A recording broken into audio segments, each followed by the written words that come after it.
Aí eu estava preparando, eu tive que traduzir a palavra toda e eu ainda nem tinha assim praticado muita palavra. Eu estava assim, ok, vai o que for. E se hoje for bom, então é Deus. Se hoje for ruim, então sou eu. Então vamos ver quanto espiritual que eu estou aqui. E vamos ver se Deus... Eu creio que Deus vai falar de qualquer jeito. Então, antes da gente começar... Não, vamos começar lendo a Bíblia, porque é a melhor coisa. Se vocês tiverem as vossas Bíblias, abram em 1 Coríntios 3, do versículo 1, do princípio do capítulo. Eu não sei se vocês têm, vai estar ali de qualquer jeito, mas se vocês tiverem a vossa Bíblia, Novo Testamento, bem antes de 2 Coríntios, 1 Coríntios capítulo 3. O versículo 1 fala assim: Meus irmãos, quando estive convosco, não pude falar-vos como se fossem cristãos maduros, mas como pessoas controladas pelos seus próprios desejos. Tive de falar-vos como se ainda fossem criancinhas na vida cristã. Tive necessidade de vos alimentar com leite, em vez de alimento sólido, porque não teriam podido digeri-lo. Nem ainda podem. Porque são ainda cristãos controlados pelos vossos próprios desejos e não pelos de Deus. Quando têm inveja uns dos outros e se dividem em grupos desavidos, não faço a mínima ideia o que é isso.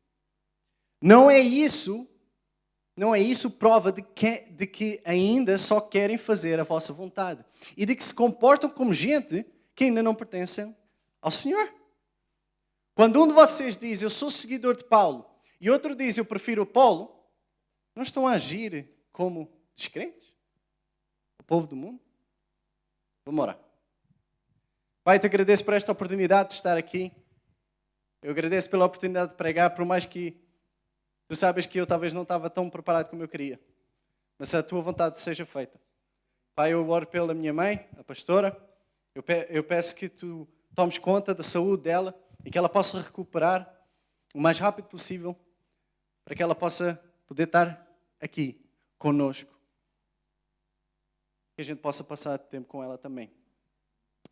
Pai, eu peço que ela fique nas tuas mãos e que tu a possas proteger. Eu oro por esta hora aqui. Que apesar de não ser algo esperado, que seja uma bênção na vida de cada uma das pessoas aqui, especialmente a mim. Fala comigo, Pai. E fala com cada pessoa que está aqui. Em nome de Jesus. A igreja diz... Amém. Ok, gente, antes de gente começar assim na palavra mesmo em si, eu só quero falar umas coisas. Primeiro, para vocês se habituarem a mim, se vocês não tiveram no inglês, talvez... Eu acho que eu preguei uma vez com tradução. Então talvez alguns de vocês já tenham tido essa experiência de me ouvir pregar. Então, eu só quero falar que eu prego de um jeito...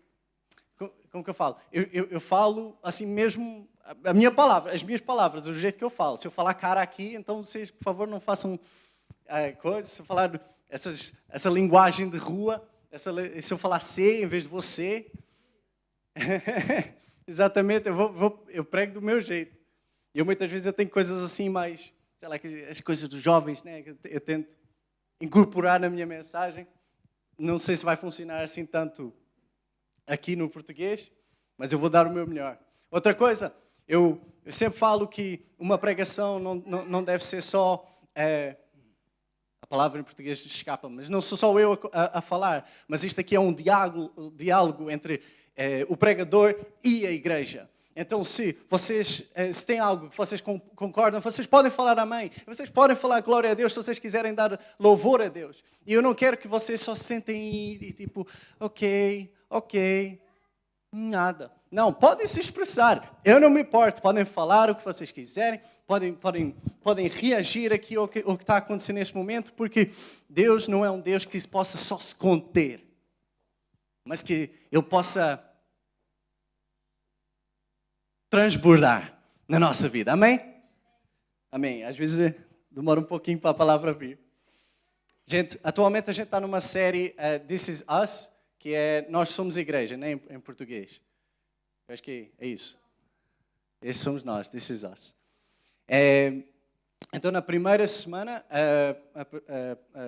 a pastora Paula, ela pregou sobre quem nós somos, né? Nós somos igreja, quem nós somos como a Light for the People Church e tudo mais sobre a nossa organização e o que é a igreja, que não é as quatro paredes, mas é nós mesmos. E na segunda, o pastor Pedro, ele pregou sobre no que acreditamos. Qual é a nossa doutrina de fé? O que é que nós, como igreja, quais são os princípios que a gente acredita? E hoje eu queria falar sobre somos um corpo. E falar sobre unidade na igreja. E sobre o que a gente precisa para poder ser igreja. Porque uma igreja dividida não é uma igreja. Então, a gente chega aqui nesta passagem que a gente leu, em que Paulo, ele está sendo o que a gente chama em inglês de savage. He's a savage, é o que os jovens dizem. Que traduzir a letra é selvagem, ele é um selvagem. O que isso quer dizer? Quer dizer que ele está aqui acabando com, como é que se diz? A raça dos Corinthians. Do povo de Coríntios. Ele está acabando com eles. O que é que ele está falando? Ele está falando assim, gente, quando eu estive com vocês, eu tive que falar bem básico, porque vocês não têm a capacidade de entender as coisas mais complexas. E aí ele fala, que ainda não tem. Ela acaba com eles. Vocês são bebés, eu tive que fazer um gugu gaga com vocês, eu tive que conversar assim, bem simplesinho assim, e pegar na comida que era sólida, e pegar só uns pedacinhos e tal, porque vocês não tinham capacidade de poder comer uma comida maior. E ainda não podem. Então ele está a acabar com a igreja de Corinthians. E por que é que ele está a fazer isso? Porque a gente vê no versículo 4 que existe uma briga, algo a acontecer entre um grupo que gosta de Paulo e um grupo que gosta de Apolo. E o Paulo está falando assim, vocês estão agindo como povo do mundo. Por que vocês estão brigando entre vocês? Um que gosta de Paulo e um que gosta de Apolo. E aí eu estava lendo isso aqui, eu fiquei pensando assim, gente, Paulo eu sei, Paulo é o apóstolo Paulo, ele é o cara, ele fez 1001 coisas, ele saiu pelos gentios fora e foi um apóstolo quase como ninguém. Aí eu estava pensando, mas espera aí, quem é Apolo? O que é Apolo? Porque assim, se existe uma briga entre Paulo e Apolo, o grupo de Paulo e o grupo de Apolo, quer dizer que Apolo deve ser também o cara. Deve ser alguém que não é só qualquer líder na igreja, mas é alguém que as pessoas que estavam lá viam Apolo ao mesmo nível ou nível mais alto do que Paulo. Então eu fico pensando, como que um cara tão importante, tão grande na história da igreja, que a gente talvez não saiba tanto sobre Apolo. Então a primeira coisa que eu queria explorar é quem foi Apolo. A primeira, e para ser honesto, uma das poucas vezes que ele é mencionado está em Atos 18, que é a primeira vez. E Atos 18, versículo 24, diz assim: sucedeu que acabara de chegar a Éfeso, vindo de Alexandria, no Egito, um judeu chamado Apolo, que conhecia bem as Escrituras. Tinha sido instruído sobre o caminho do Senhor e falava e ensinava os outros com grande entusiasmo no Espírito e com exatidão, obrigado, acerca de Jesus. Contudo, conhecia apenas o batismo de João. Ok, a gente é apresentado a Apolo e a gente vê logo que este homem é um homem de dons extraordinários. Ele não é um homem normal. Ele não é um homem qualquer outro, não é apenas um convertido. Mas a gente vê aqui que ele é mais além. Primeira coisa, ele é um cristão judeu que veio de Alexandria. É importante saber isso porque Alexandria era a segunda maior cidade no Império Romano na altura. E isso quer dizer que não era apenas outra cidade. Éfeso também era uma cidade grande, mas Alexandria era uma das maiores, uma das mais importantes. E eu gosto de Alexandria. Eu gosto de Alexandria porque eu sou um fã de um videogame chamado Assassin's Creed. E o penúltimo jogo que saiu foi... eles fizeram um mapa do Egito. E basicamente você jogava no Egito. Eu acho que o Deluge já jogou. O Assassin's Creed Origins. E que, basicamente, eles recriaram o Egito e uma das cidades é Alexandria. E hoje a gente já não tem mais Alexandria, mas existem documentos históricos que ajudaram os programadores a recriarem a cidade de Alexandria. Então, eu joguei e pude ver um pouco da beleza que era a Alexandria. O quanto era grande. Alexandria era um centro de conhecimento. Lá tinha a Biblioteca de Alexandria. A Biblioteca de Alexandria é onde os manuscritos de todo o mundo eles eram levados para a biblioteca. A gente muitas vezes pensa que o povo, tipo, na época da Bíblia, o povo era meio tipo burro, né? Tipo, eles não sabiam o que a gente sabe, né? Talvez eles acreditavam nas estrelas, eles acreditavam nessas coisas. E hoje em dia para a gente é tão estranho, parece-me um pouco ignorante. Mas lembre-se que as pessoas da Bíblia tinham exatamente a mesma capacidade de conhecimento que você. Eles não eram burros. Eles talvez não tinham a habilidade de ir para a escola e tudo mais como a gente tem hoje, mas eles não eram burros. E tinha gente muito, muito, muito inteligente na altura. E então a Biblioteca de Alexandria era super importante, porque imagina, o problema dos tempos antigos é que aquele homem, ele conhece muito sobre geometria. Aquele homem conhece muito sobre álgebra. Aquele homem conhece muito sobre geografia. E o problema é que eles não se juntavam. A gente tem o benefício de ter escolas, livros, conhecimento que veio de todo o mundo e está colocado num só lugar. E a Biblioteca de Alexandria tentava fazer algo parecido com isso, para que se alguém tivesse a experimentar coisas, a tentar aprender sobre algo, eles podiam usar o conhecimento de outras pessoas para complementar o conhecimento deles. Apolo veio de Alexandria. Apolo tinha essa mentalidade, a mentalidade da curiosidade, a mentalidade do conhecimento, e ele tinha um certo nível de caráter que muitos outros não tinham. E por isso que Apolo não era qualquer um. A gente vê na Bíblia que ele conhecia bem as Escrituras. Ele conhecia as Escrituras de Deus. Que na altura era o Velho Testamento. Ele conhecia elas muito bem. Ele já tinha estudado. Ele não é qualquer um. Ele sabia muito, nem tudo, a gente vai ver, mas ele conhecia muita coisa. Outra coisa que a gente vê é que ele fala eloquentemente. Ele fala muito bem. Ele é um ótimo orador. Ele é um ótimo pregador. Ele é um comunicador mestre. E um ótimo debatedor.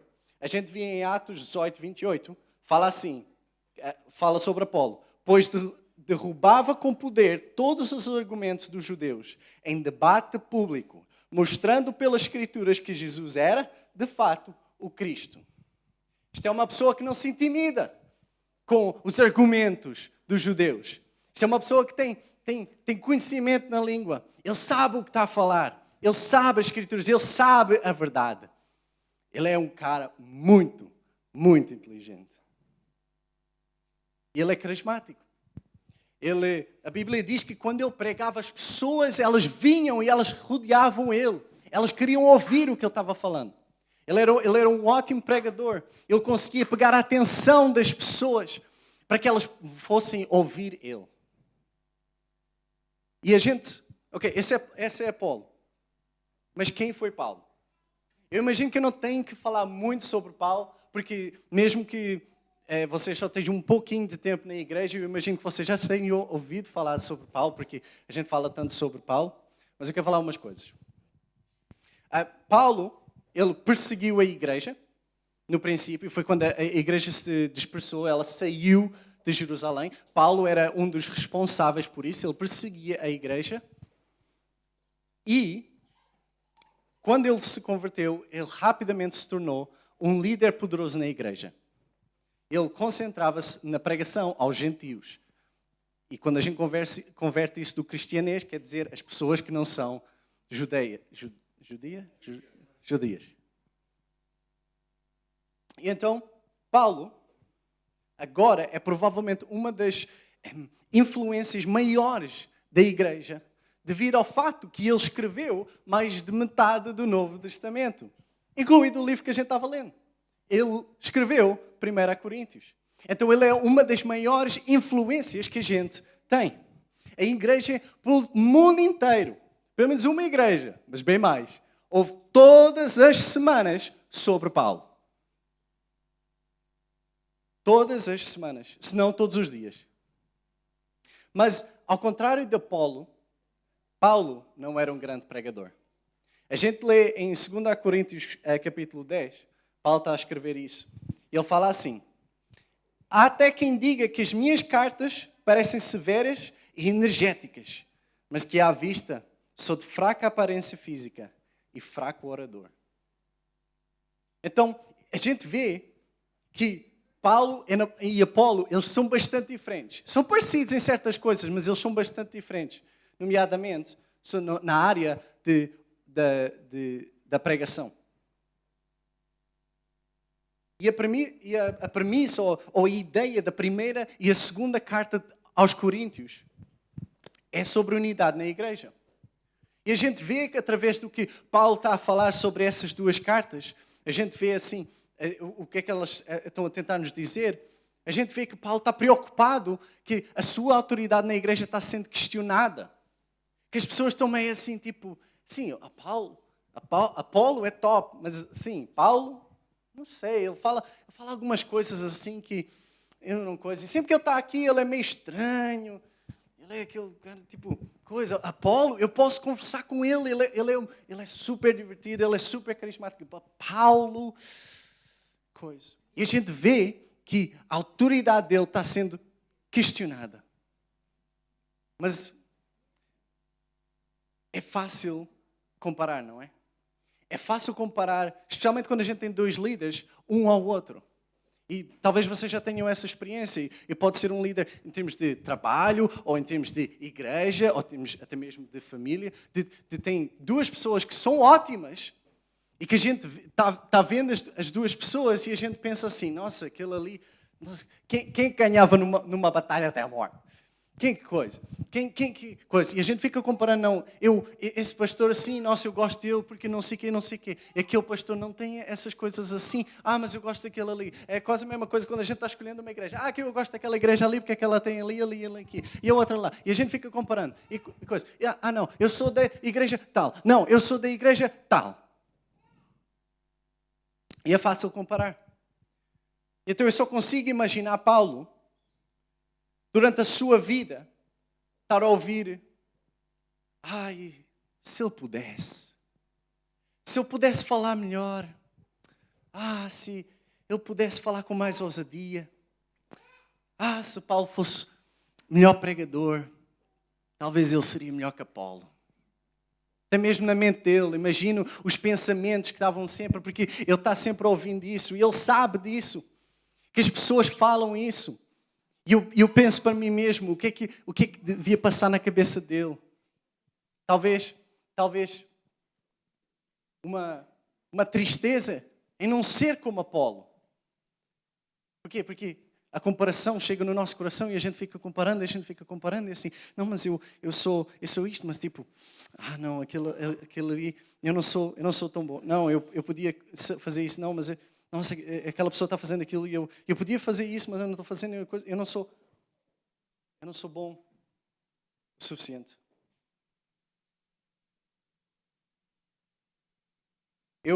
Recentemente eu tenho parado um pouco de ir no Facebook, porque, como que eu falo? Em inglês a gente chama que no Facebook só tem boomers.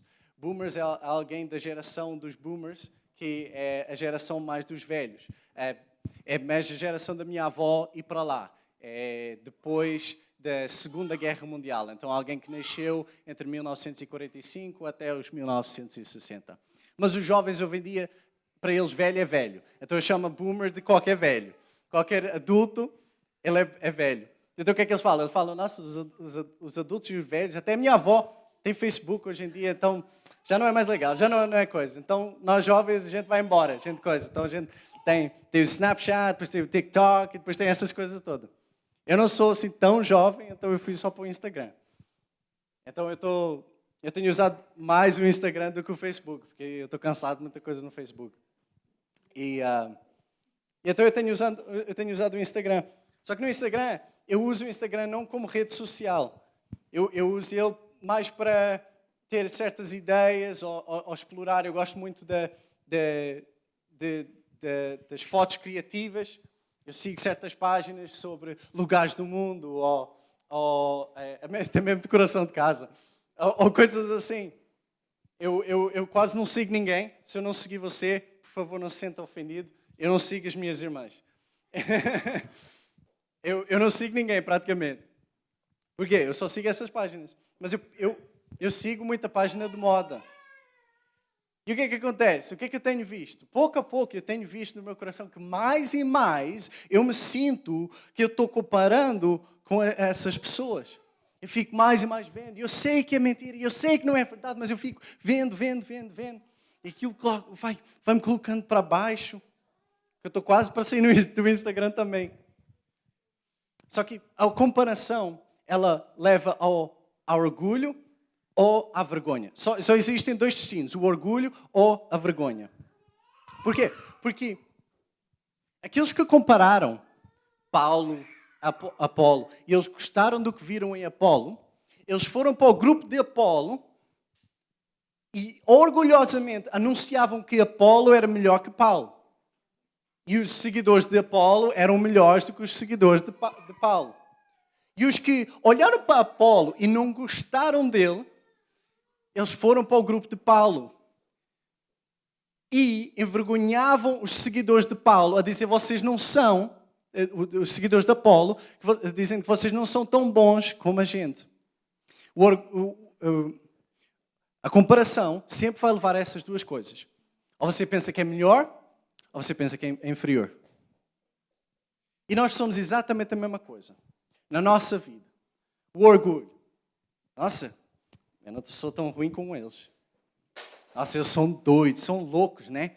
Aqueles ali. Nossa, os meus filhos são melhores do que eles, porque o meu filho nunca faria isso. Nossa, a minha igreja não tem esse povo doido. O povo do Illuminati, das vacinas e coisas assim, tipo, uma igreja é bem melhor do que isso. A gente prega a Bíblia. Não somos igual a outra igreja. Se sentindo superior. Ou vergonha. Nossa, meu corpo. Nossa, podia ser bem melhor, né? Nossa, eu estou farto da minha carreira, do meu trabalho, do que eu estou fazendo. Está aquele cara ali, está fazendo tudo, e mais uma coisa, só tendo sucesso. E eu aqui. Na mesma coisa, na mesma situação. Sou nada.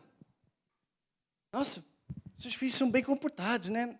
Por que os meus filhos não são assim? Nossa, vocês podiam ser igual aqueles ali, ó. É a vergonha de nós mesmos, de quem nós somos. Só que o mais engraçado é que Apolo também tinha suas falhas, obviamente.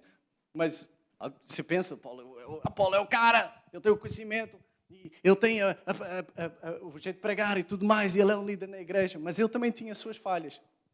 Ao contrário de Paulo, Apolo não tinha conhecimento sobre o Evangelho, o Espírito Santo e Jesus, e a gente vê isso na Bíblia. Em 2 Coríntios 11, 6, fala assim, eu posso não ser um orador eloquente, isto é Paulo falando, contudo tenho conhecimento. De fato, já manifestámos isso a vocês em todo tipo de situação. Agora, ele não fala sobre Apolo here, falando em inglês. Ele não fala sobre Apolo aqui, mas assim, tipo, a gente sabe que ele está falando sobre Apolo.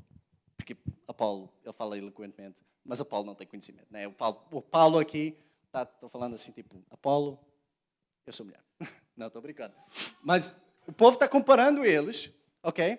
E o que é que Paulo está falando? Vocês estão comparando a mim e ele. Falando que eu não sou tão bom como ele, mas deixa-me falar para vocês. Eu também tenho os meus dons e eu tenho os meus fortes e as minhas fraquezas. Tal como Apolo tem os seus fortes e as suas fraquezas. Em Atos 18, 26, a gente vê que Apolo teve que ser ensinado, pois ele não sabia sobre o Evangelho. A gente lê assim, logo começou a falar corajosamente na sinagoga. Isto é Apolo. Quando Priscila e Áquila o ouviram, convidaram-no para ir à sua casa e lhe explicaram com mais exatidão o caminho de Deus. Então a gente vê que assim que uns cristãos ouviram o que ele estava a pregar, eles estavam a falar, a gente precisa trazê-lo aqui e ensinar certas coisas aqui. Não, está errado. Então a gente vê que Paulo não era o maior, apesar de todo o conhecimento dele, apesar de ele vir de Alexandria, apesar de ele ter toda essa inteligência, ele ainda faltava certas coisas. A gente vê então, até que Paulo teve que consertar os erros de Apolo. Porque Apolo saiu de Éfeso um pouco antes de Paulo chegar a Éfeso.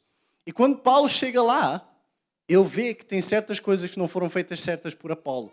A gente lê em Atos capítulo 19, versículo 1, que fala assim: enquanto Apolo estava em Corinto, Paulo percorreu a província da Ásia e chegou a Éfeso, onde encontrou vários discípulos. Receberam o Espírito Santo quando creram? Perguntou-lhes. Não, nem entendemos o que seja o Espírito Santo. E são os discípulos de Apolo. Mas em que doutrina é que creram quando foram batizados? Perguntou-lhes. Naquilo que João Batista ensinou.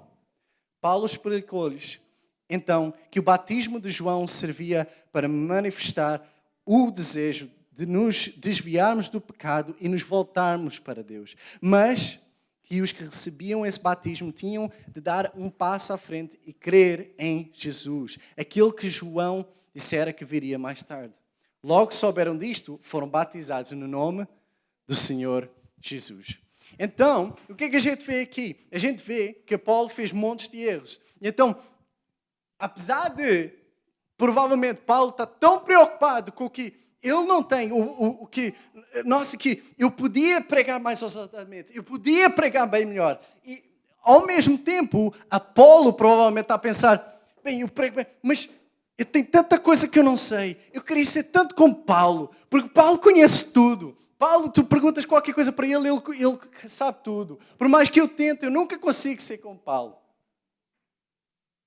Eu estava a conversar com as minhas irmãs recentemente e eu falei para elas que quanto mais rápido vocês se aperceberem que todos nós somos pedaços quebrados, jogados para fora e que precisamos de um Senhor para nos colocar de volta de como a gente somos supostos ser, mais rápido vocês vão ter sabedoria nas vossas vidas. Mais rápido vocês vão se aperceber que todos nós estamos na mesma situação. E é isso que Paulo e Apolo estão. Tanto um como o outro deve estar a pensar, nossa, eu queria ser como o outro. Sem se aperceber, talvez, o que eles têm que o outro não tem. Obrigado. Eu acho que eu deixei a minha lá.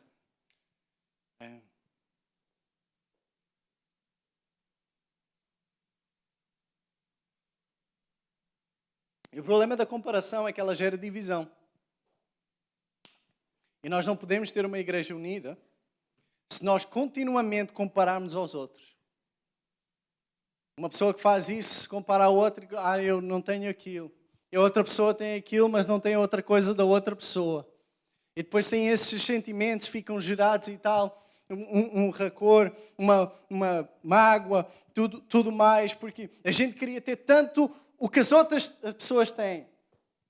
E a gente não tem. A gente até fica chateado com Deus. Deus, por que eu não posso ser como um tal? Mas vamos ver o que é que Paulo está a tentar ensinar. A introdução da palavra terminou agora. Vamos entrar na pregação, né? Estou brincando, mas eu estou um pouco atrasado. Então eu vou tentar ir um pouco mais rápido. 1 Coríntios capítulo 3, versículo 5 fala assim. Afinal de contas, quem é Apolo? E quem é Paulo? Apenas servos por meio dos quais vocês vieram a crer, conforme o ministério que o Senhor atribuiu a cada um. Então, o que é que Paulo diz-nos?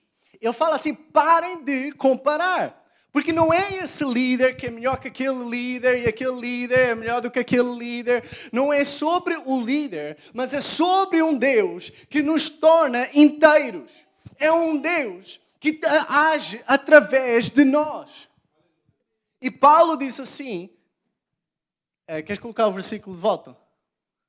Paulo diz assim, que apenas servos por meio das quais vocês vieram a crer. Apenas servos. O que é que Paulo, o que é que Apolo, o que é que eu e o que é que você somos? Nós somos servos.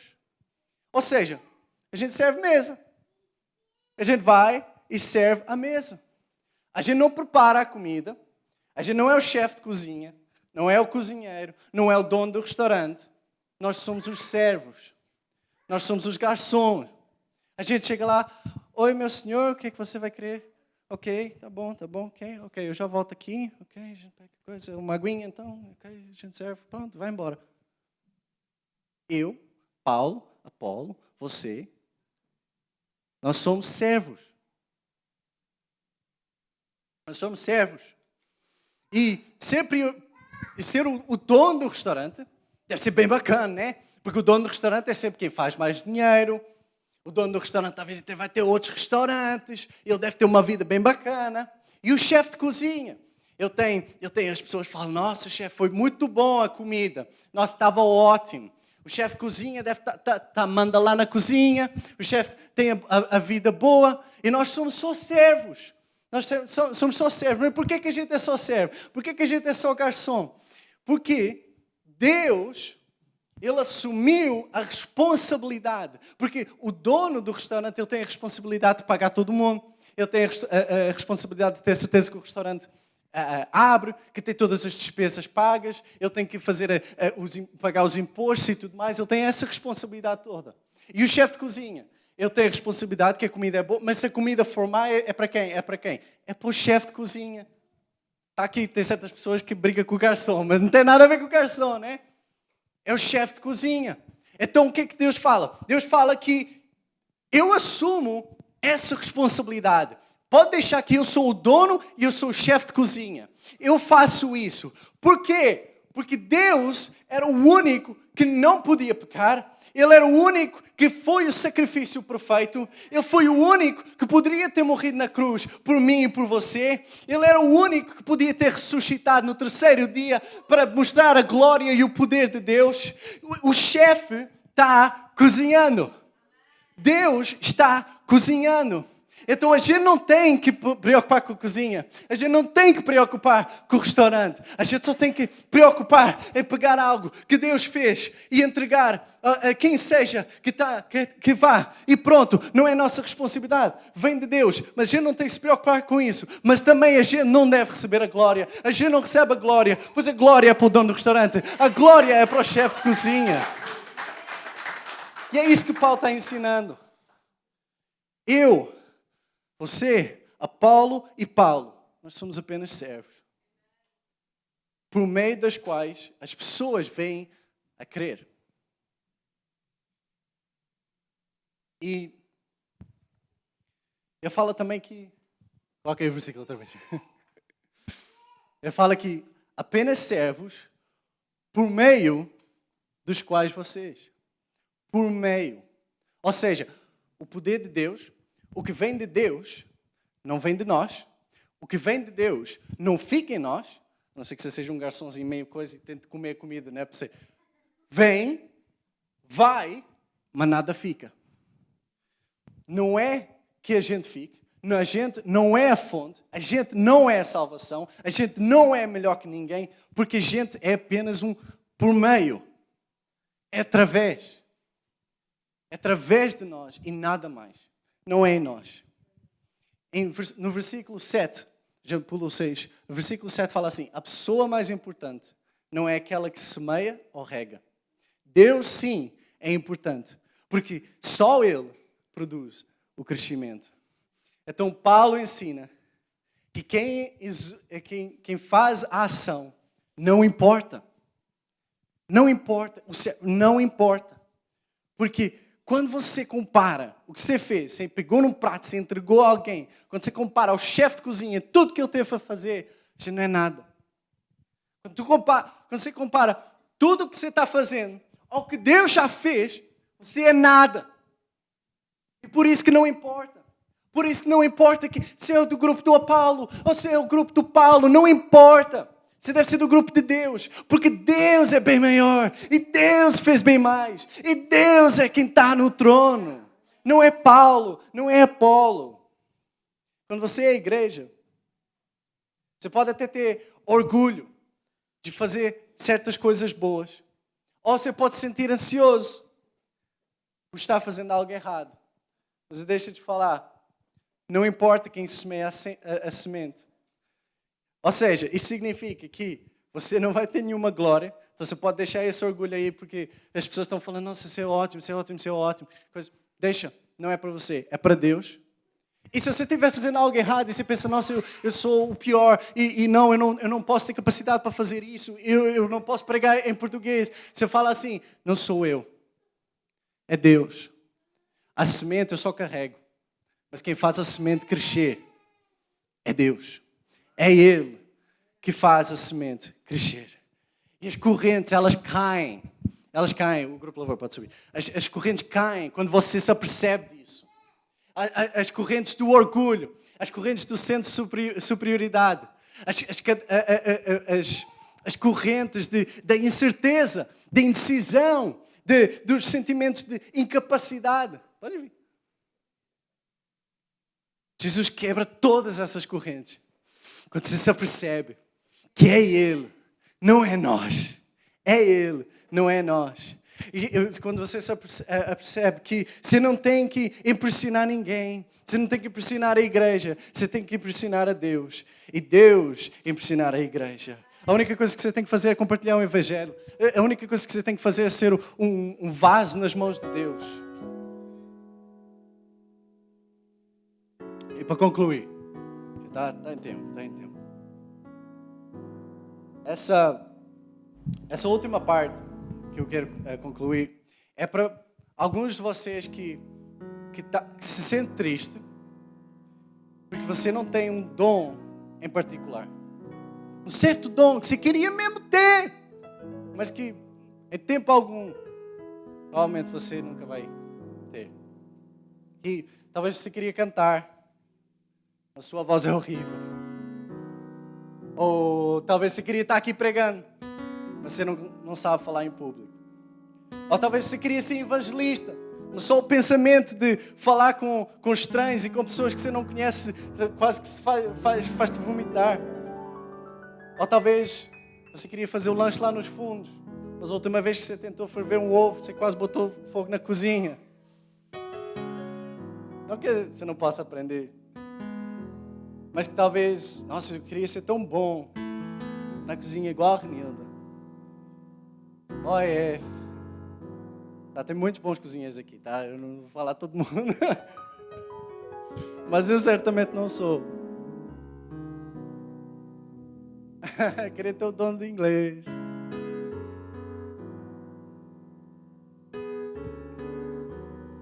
Então, para você ter pensado nisso, assim, nossa, seria tão bom. Com Paulo, nossa, seria tão bom se eu tivesse o dom de pregar igual a Paulo. Que eu tenho esse conhecimento todo e tenho dificuldade a pregar. Se eu pudesse pregar isso, Deus faria tanta coisa, né, Deus? Mas esse dom nunca veio para Paulo. E talvez tenha certos dons que nunca vão vir para você. Eu estava pensando comigo mesmo. Durante essa semana eu estava pensando para mim, por que a gente não teve carta de Apolo? A gente tem muita carta de Paulo. A gente leu Coríntios. Ele escreveu mais de metade do Novo Testamento. E eu fico pensando, por que a gente não teve a carta de Apolo? Porque Apolo foi um líder grande. Apolo, ele fez muita coisa por Deus. Apolo estava no nível de Paulo.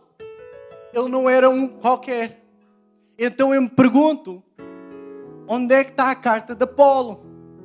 Por que que hoje a gente quase não fala sobre Apolo? Certamente esse homem merecia ser um daqueles que está na Bíblia. Onde é que está a carta de Apolo? E aí eu me apercebi. A razão pela qual a gente tem a carta de Paulo, ou as cartas, e nenhuma carta de Apolo, é porque Paulo tinha algo que Apolo não tinha. E o fato de ele não ter algo fez com que ele produziu bem mais. Porque assim, Paulo não podia pregar. Ele era mau, ele não era muito bom. E o que é que ele podia fazer? Ele podia escrever.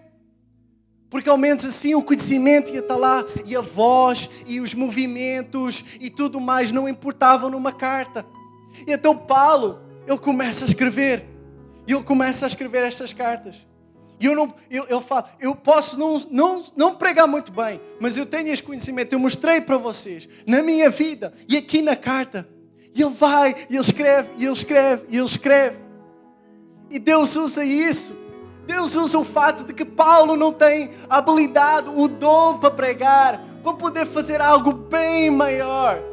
Então você que pensa que, nossa, o meu dom, os meus dons, eu tenho alguns, não são muitos, mas o que eu tenho não é nada de especial.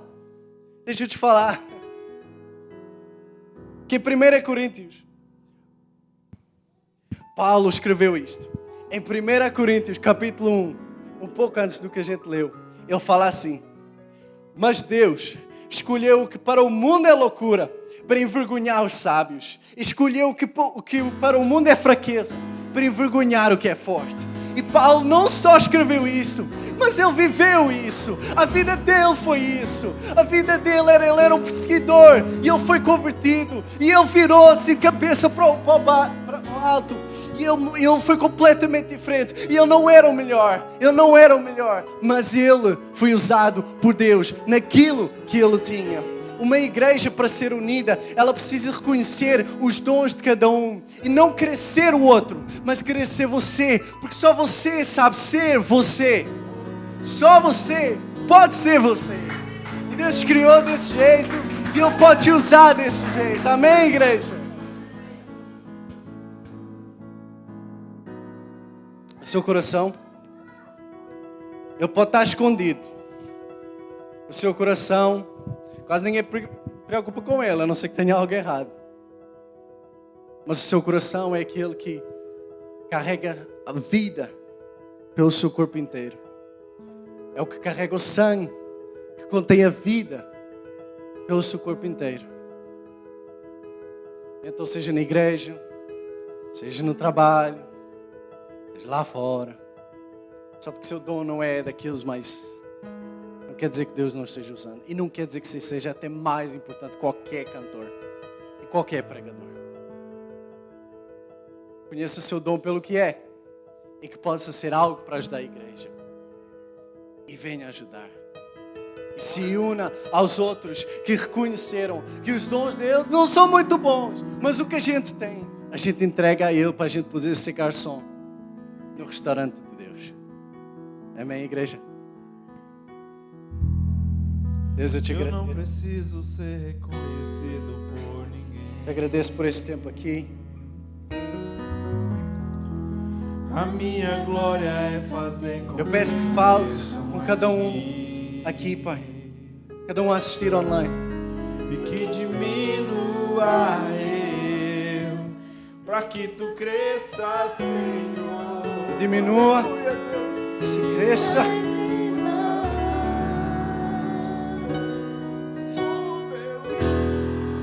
E como serafins que cobram somente a Ti.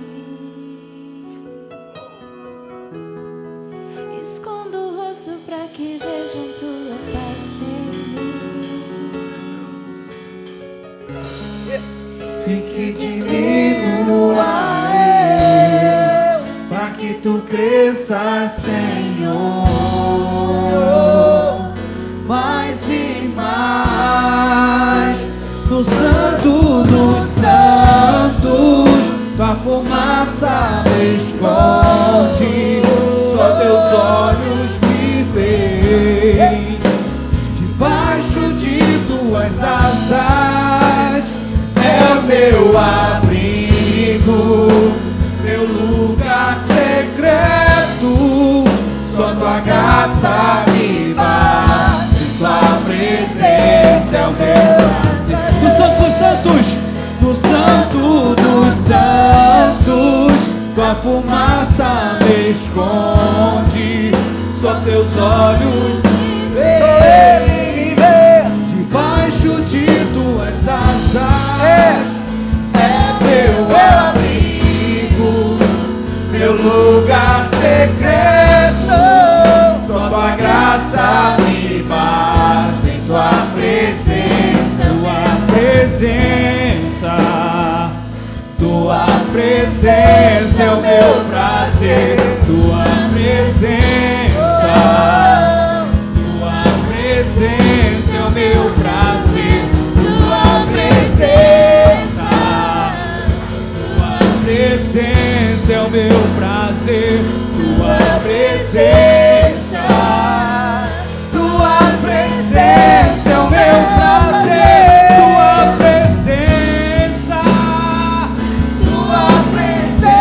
é o meu prazer,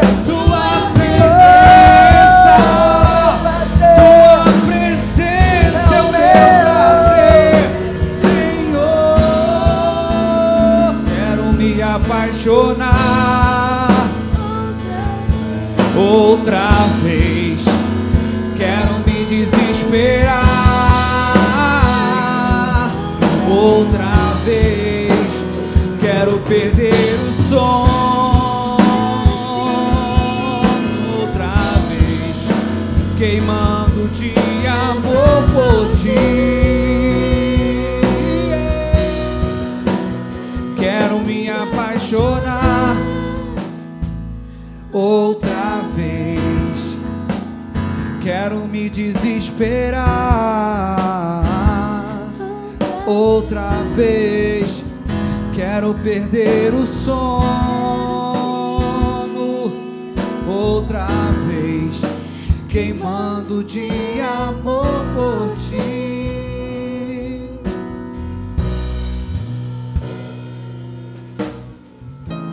Deus, eu